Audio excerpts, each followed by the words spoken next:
Voltamos para o terceiro e último bloco do programa Polêmica. Para você que ligou a TV agora, estamos com o secretário municipal Felipe Quintanilha. Felipe, é interessante saber que nós sabemos que a prefeitura tem coisas básicas que precisam ser pagas, porque senão ela para literalmente. Uma delas é pagamento de funcionário, é lixo. Diante de toda essa catástrofe administrativa que você está apresentando para a gente, o que pôde ser honrado nesses 3 primeiros meses, efetivos, estruturais, para que a máquina não pare? Bem, em primeiro lugar, a folha de pagamento, né? Nós conseguimos aí nos últimos 2 meses, vamos conseguir agora pagando também o mês de março, dentro do mês de março. A folha de pagamento é a maior preocupação, era a nossa maior preocupação desde o início. A dificuldade de saber se a gente ia ter recurso próprio para isso, e conseguimos. Estamos pagando os serviços básicos, o contrato de limpeza pública, agora com o acréscimo da manutenção de praças e jardins por metade do valor que era feito anteriormente. Redução de 800 mil, isso? Redução de metade do valor, era cerca de 1.600.000, agora está saindo um pouco menos de R$800, 790 e pouco, que está sendo feito, executado pela empresa que presta o serviço de coleta, o serviço concedido de coleta, limpeza e tratamento do nosso resíduo, né, urbano e rural sólido.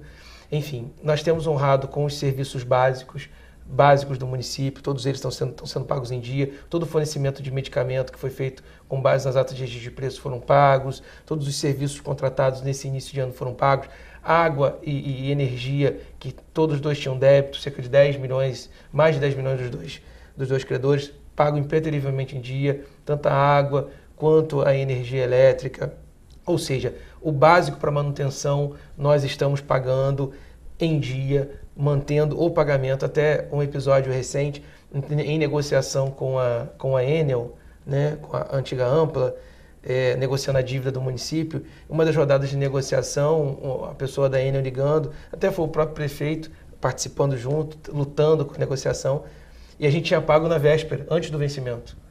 Aí a pessoa da Enel nem sabia disso. Aí o prefeito falou, não, mas nós já pagamos. Não, quem já pagaram? Não, já pagamos, pode conferir aí. Nós pagamos um dia antes do vencimento. Está acontecendo isso com todas as despesas básicas do município. Não há nada que esteja sendo executado em 2017 que não tenha sido pago. Então, aí é um parênteses, que eu recebo no gabinete, acho que todo mundo está cobrando isso. Como é que fica os pagamentos do RPA dezembro? Então, é o que a gente está lutando hoje para pagar. A gente está buscando o fluxo de caixa. A gente está trabalhando com a metodologia de entender o orçamento, lutar pelo orçamento, não deixando de analisar, claro, o fluxo financeiro, mas analisando o orçamento e buscando alternativas para isso. A auditoria está sendo concluída agora, a parte da administração, como ficou claro, a Secretaria de Administração já concluiu, só que tem administração, Fundação de Saúde, Assistência, Desenvolvimento Humano e Social, Infância e Juventude, enfim, nós estamos concluindo isso, para poder buscar o fluxo de caixa para isso. Não podemos dar prazo ainda por causa das nossas obrigações, até por causa da própria renegociação do contrato com a Caixa, que a gente está renegociando, mas a gente sabe que tem um problema a ser negociado. Os hospitais também que estão buscando solução, muitos em situação crítica por causa do volume de débito. Então a gente tem que adequar essa situação e encontrar. Hoje a gente ainda não pode precisar uma data, mas nós vamos pagar todos os débitos do município e primordialmente os RPAs de dezembro, isso não tenha dúvida. Nós estamos concluindo aí, na semana que vem, essas auditorias internas e a partir de abril a gente vai começar a divulgar um planejamento para pagamento dos débitos passíveis de serem pagos, óbvio. Os débitos sem empenho nós temos que encontrar soluções e infelizmente não são passíveis de serem pagos. Nem que a gente quisesse, hoje tivesse dinheiro em caixa, débito sem empenho não pode ser pago. São aquelas covardias de botar 12, 13 para trabalhar numa sala que cabe 3, um mês antes de uma eleição. Exatamente, tem muito disso também, né, Cláudio? Infelizmente nós vimos isso claramente no final do ano. E eu gosto de falar sempre, são vários episódios que nos deixam muito tristes na transição, né? E talvez o que tenha me deixado, não só a parte de ouvir uma expressão de que o orçamento é uma peça fictícia, isso me deixou muito mal quando eu ouvi isso. E o segundo ponto foi descobrir um ofício do gabinete da prefeita, logo depois da eleição, ainda em outubro, mandando para o Ministério do Esporte, salvo o melhor juízo, o Ministério, ou foi direto para a Caixa, dizendo que não tinha mais interesse num convênio de cerca de quase 3 milhões de reais, pedindo a devolução do convênio, que não tinha interesse mais um convênio para a construção de um centro esportivo. Uma clara covardia para o governo futuro. Né? Aquilo aí, eu lembro muito bem a luta que o Rafael Twin está fazendo na fundação e junto com a Superintendência de Captação de Recursos e Regularização Cadastral, que é a parte de projetos que a gente está estruturando, buscando reaver esse convênio, e graças a Deus estamos conseguindo, para provar, né, que o ofício é esdrúxulo, dizendo que não tem interesse, cerca de quase 3 milhões de reais. Assim, isso me deixou muito triste. São duas situações que na transição me deixaram assim, nossa, sem aquela civilidade, aquela sensação de dever público, sabe? Independente de questões políticas, exatamente, partidárias. Que suplantam isso, né? Muito superior a isso. Isso me deixou muito assim, me causou uma estranheza e uma tristeza muito grande. Para que isso, né? Enfim, isso eu me toquei nesse assunto agora para lembrar em relação a débitos não pagos e coisas que aconteceram. Enfim, o RPA, nós ainda não temos como precisar uma data agora. Mas é correto e verídico afirmar que irão receber. Vão receber. Então. O prefeito é uma determinação dele, nós vamos encontrar solução para todas as dívidas do município. É claro, as dívidas passíveis de serem pagas. Claro. Né, Felipe, nós sabemos que quando você contrata com alguém, você tem a preocupação se aquela pessoa tem a sua ficha limpa, se tem o seu cadastro limpo. E nós sabemos que muitos recursos para virem para o município precisam dessa relação de fidúcia, essa relação de saúde contratual. A prefeitura hoje está apta a receber qualquer tipo de convênio? Cláudio, a gente tem recebido gratas surpresas com as emendas que vêm, que é uma coisa mais tranquila. Agora, em relação ao CALC, que é o cadastro de débitos do município, infelizmente tem diversas inscrições lá. Nós mapeamos todas elas agora e estamos buscando as medidas cabíveis. Obviamente, eu, enquanto secretário da Transparência e Controle, como responsável pelo órgão de controle interno, vou instaurar as tomadas de contas possíveis para apurar a responsabilidade de quem deu causa a cada inscrição dessa. É uma prestação de contas que não foi feita, mas por que não foi feito? Vamos saber se porquê daquelas inscrições, vamos encaminhar isso para todos os órgãos competentes. A Procuradoria do município também está estudando a via judicial para poder fazer com que a gente prove para os órgãos marcar uma presença, né? E também para dizer o seguinte, nós entramos agora, se a gente tiver problemas de captação de recursos por causa de inscrições que nós não sabemos o porquê disso, nós temos que no mínimo ganhar uma carência para poder buscar regularização disso e enquanto isso continuar recebendo os recursos. Agora, então hoje nós temos problemas sim com nossa regularização cadastral, mas já conseguimos mapear e estamos buscando a solução para corrigir esses problemas e apurar a responsabilidade. Felipe, me corrija se eu estiver errado, mas eu acho que o Supremo, o STJ, tem já houve uma grande esperança que a gente pudesse vincular os gestores passados das responsabilidades para o futuro. E me parece que isso foi barrado, vamos dizer assim. Então a prefeitura, o gestão que vem, infelizmente carrega isso. Exatamente. Qual a leitura que você tem com relação a isso hoje, sentindo na pele? Valeria a pena que os gestores passados de todos os municípios fossem responsabilizados pelos seus erros administrativos? Óbvio que sim. É claro que a gente precisa ter responsabilidade de entender que o gestor passa e o município fica. Isso. Então, as dívidas, os problemas ficam para a gestão posterior. Claro. E nós somos responsáveis por elas.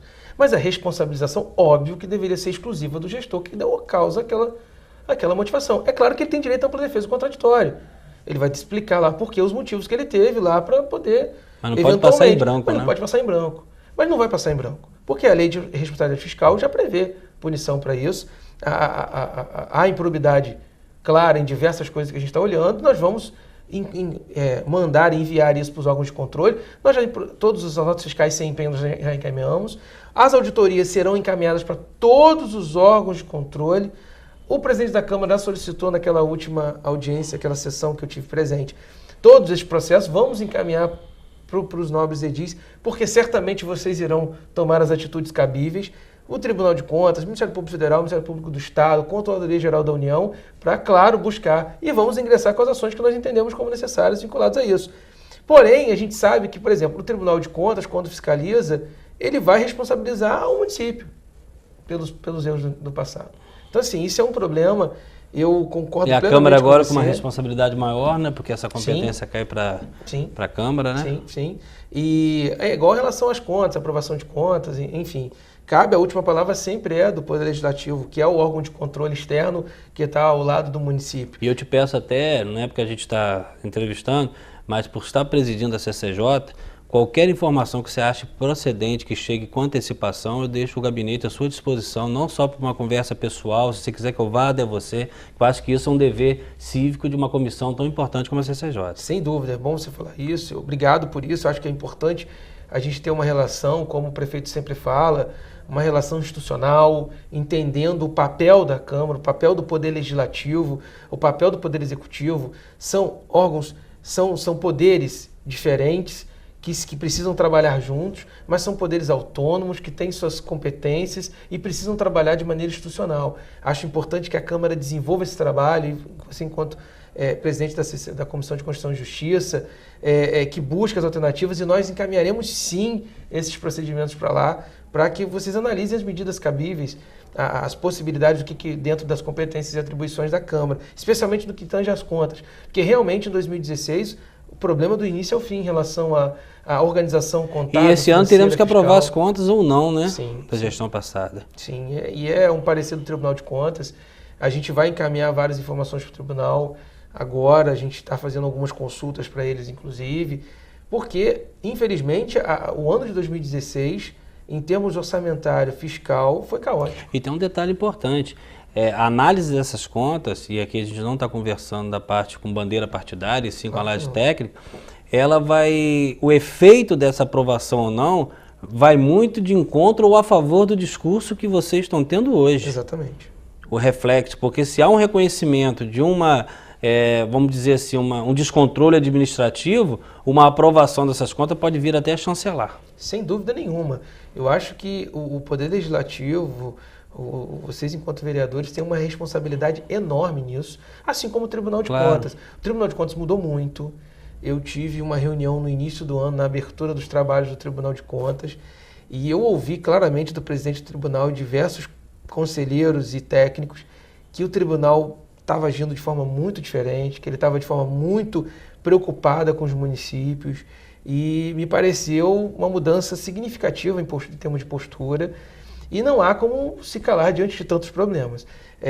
Como eu disse, não se trata de falar de pessoas, sim de gestão, e há problemas sérios na minha concepção.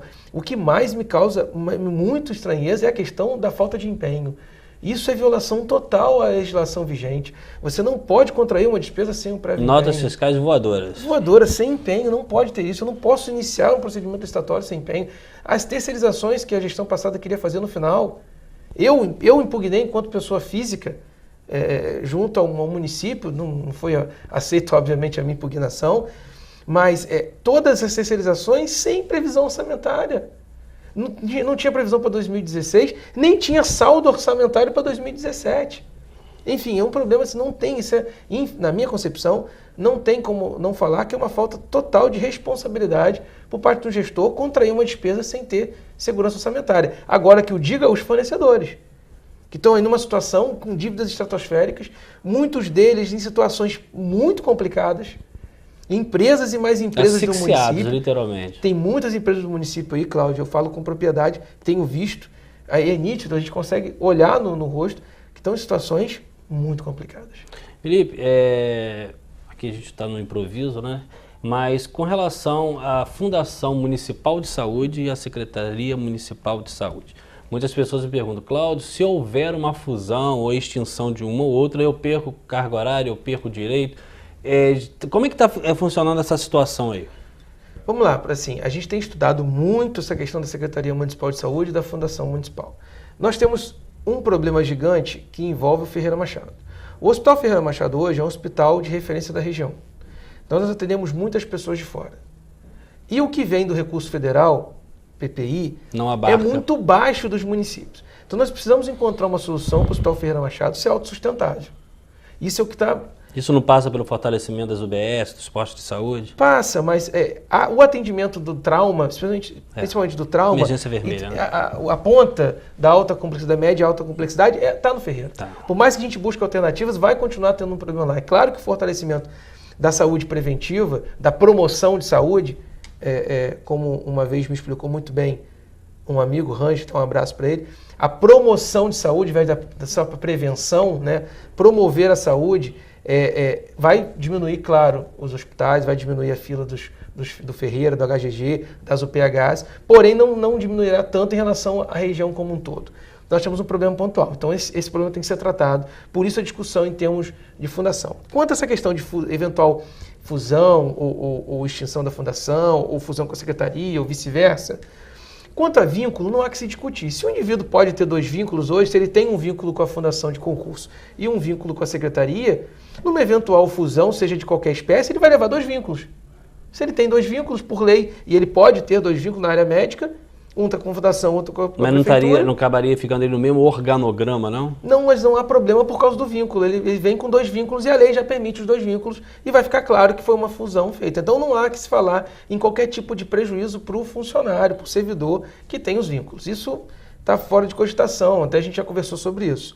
A questão é agora uma decisão mais técnica de analisar a melhor alternativa diante disso. Nós temos um diagnóstico bem interessante, faremos mais alguns agora ao longo dos próximos meses. Isso não é uma solução para agora, a reforma administrativa está em andamento.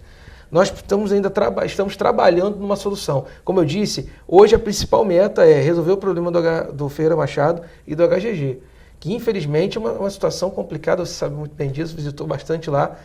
O HGG, diversos problemas estruturais. Nós estamos agora buscando uma solução. Em breve aí estaremos talvez anunciando já uma possibilidade de solução para esse problema. E o Ferreira Machado também com estruturas caóticas, com problema de manutenção, ar-condicionado. Já tivemos uma grande vitória que foi resolver o problema da ortopedia nesses primeiros meses, graças a Deus. Assim, graças ao esforço de muitos profissionais.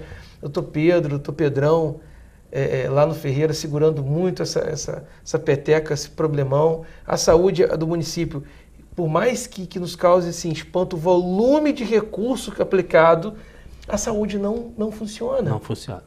As pessoas têm medo de entrar no hospital público e não sair. Isso é uma coisa terrível. O volume de recurso é muito alto, Cláudio. É uma coisa que a gente está buscando uma solução, é isso, o volume é muito alto. Então, na minha concepção, há um problema de gestão que a gente tem que solucionar com a nossa nova gestão. Felipe, Código Tributário Municipal, nós sabemos aquelas aberrações, a gente só tem 2 minutos, eu queria que você também fizesse a sua consideração final, mas fala um pouquinho, Código Tributário, o que é que a Câmara espera de vocês? Então, nós conversamos agora ainda essa semana com a sociedade civil, nós tivemos a CDL, agora recebemos todas as organizações, a SIC, a Jopa, a Feijão, CDL novamente, outras associações do comércio, para discutir isso. Nós estamos elaborando a várias mãos uma nova minuta, porque há várias discussões de inconstitucionalidade no que tange ao projeto, no que tange ao CTM atual. O que a gente vai elaborar a várias mãos agora é O que está em vigor ainda é o antigo, porque esse foi anulado pela Justiça, é isso? Não. Continua em vigor o novo que contestado. Isso, contestado, exatamente. Tem várias contestações no âmbito jurídico, vários posicionamentos diferentes. Mas está em vigor. Está em vigor. E é importante que ele esteja em vigor, a gente tem que se adequar aos problemas. O que a gente tem que fazer ao longo desse ano é elaborar um projeto para enviar para a Câmara até no máximo agosto, ok? Isso nós vamos elaborar junto à sociedade civil organizada, é o que a gente já está fazendo. Tem um grupo de trabalho interno que vai se juntar agora com a sociedade civil para ouvir, vamos fazer audiência ao longo desses 2 meses que se seguem, 2, 3 meses, para esse projeto estar redondo aí, para ir para a Câmara, no máximo em agosto, para poder a Câmara promover as discussões. E nós não vamos enviar para a Câmara para poder a Câmara cumprir o proforme, não. É para a Câmara, com antecedência, discutir com a sociedade civil e com o poder público esse novo projeto. Não é fácil. Quanto menos erro, melhor. Né? Melhor. No que existe tem problemas, na visão de várias pessoas. Algumas entendem que coisas boas tem no código, outras não. Mas o que a gente precisa é que todo mundo chegue à conclusão de que o melhor projeto seja um projeto novo, que inclua, e tem que ser agora para poder valer para o ano que vem. A gente tem que aprovar isso, se Deus quiser, aí nos próximos meses. Nós vamos fazer isso em parceria com a sociedade civil organizada, deixa muito claro isso para eles.